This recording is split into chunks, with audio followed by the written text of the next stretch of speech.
各位投資朋友大家好，歡迎收聽3分鐘美股財經大事，由 AI 自動生成嘅每日盤後分析。依家係2025年12月1日美東時間下午5點。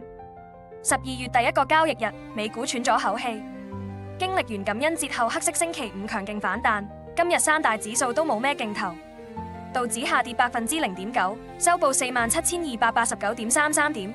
標普500跌0.53%，收報6812.63點；納指則輕微回落0.38%，收報23,275.92點。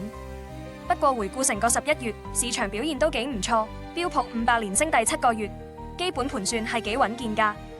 深究今日市況，市場情緒轉趨審慎，好多投資者趁高鎖定利潤。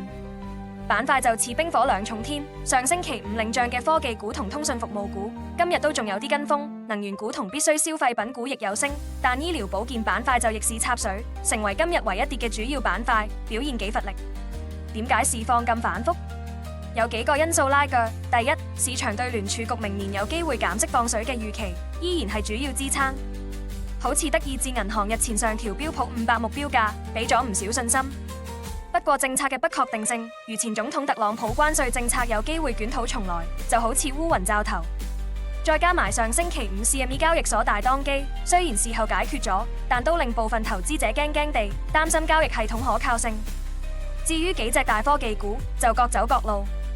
Meta Platforms 收報640.87美元，跌1.09%；亞馬遜收報233.88美元，升0.28%。晶片股英偉達表現最搶鏡，收報179.92美元，升1.65%。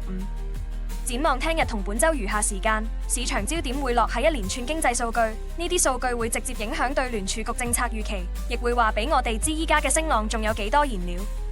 整體嚟講，市場喺高位整固，長線機構保持樂觀，但短期要消化政策風險同技術調整，投資者暫時睇實啲先。